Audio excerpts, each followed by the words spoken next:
right, questions for Brock? Brock, I asked Fran about that spin move that you had against Minnesota.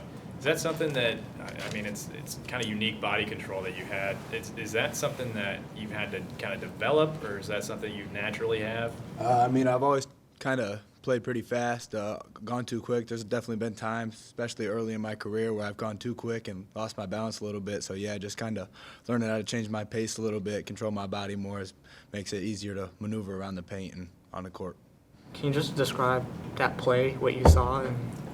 I mean, Sante got the steal, and then he tipped it to me. I felt like they were kind of back, so I was going to slow it down a little bit. Then I thought I had a little lane with Hawkins in front of me, and then I thought I could get to my right hand, so just whatever way I could do that. And then the spin move, obviously, was there, so I just went to that. What does it feel like to make a move like that? I didn't even see him fall, really. I was focused on I hadn't scored, so I had an open layup. We needed a pretty big bucket, and I thought I got the energy going a little bit, silenced the crowd a little bit, so I thought it was a pretty big bucket in the game. Yeah, that transition assist to Owen behind the back. Is that something you saw him? Did you kind of feel that he was back there? I mean, I know you guys have that chemistry. I didn't know it was him. I just kind of saw that we had somebody running with me. I kind of felt Garcia behind me too. I didn't know who it was, but I thought they were going to try to block my shot. They see me going to the rim. They think it's an easy block, so I knew I was going to have somebody open for a layup after that. What kind of environment are you expecting on Saturday? Number 2 team in the country, long-term rival, Saturday afternoon game. I mean, the crowds have gotten better as the season's gone on. We've gotten into Big Ten play. The Nebraska game obviously doesn't really count because of the snow. But, I mean, there's been a lot of buzz on campus. People are excited with how well we're playing, so we're going to expect a pretty packed crowd, a lot of students here, so we're just going to try to keep the energy going for the whole game. How does that impact you on the floor? I think just being at home, we played in some pretty tough environments at Purdue, at Iowa State. Their fans were all over us, so we're kind of hoping to get that same thing from our home crowd, attacking the other team and just kind of feeding off our energy on the court, and then we can feed right back off their energy that they give us. Those fans are right behind you, and they're getting into you, whether it's at Ames or Mackey.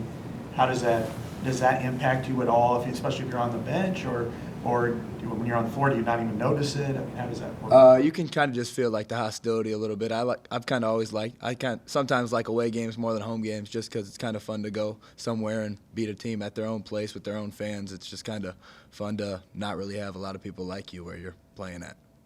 Can't remember the last time. You probably lost 3 games in a row, but I imagine that stuck with you. How did you get through that, and how did the veterans kind of help you guys, the young guys, get through that? They talked how last year they kind of went through the same thing, and just to kind of stay focused on our team, not point fingers, just get back in the gym. I think after each one of them, we came with a good mindset the next day, and then it's kind of tough to just go right back into a loss, but we've figured some things out. Guys are really gelling now, figuring out where we like to have the ball, where we like to get shots, and team's just playing really well right now.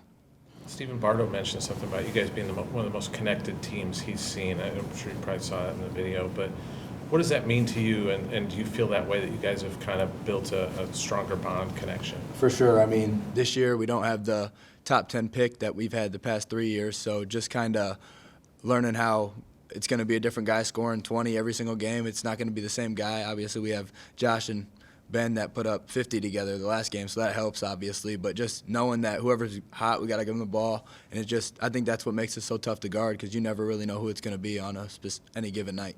Is there, based on what you remember, the first time you crossed someone up, or, I don't know, just have a crazy move? No.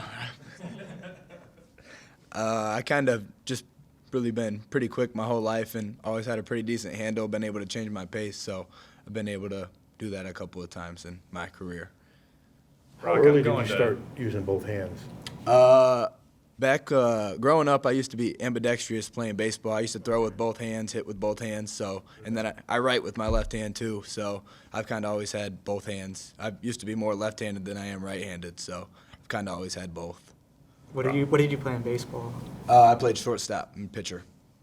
Brock, I'm going to Moline this weekend to watch former teammate Braden.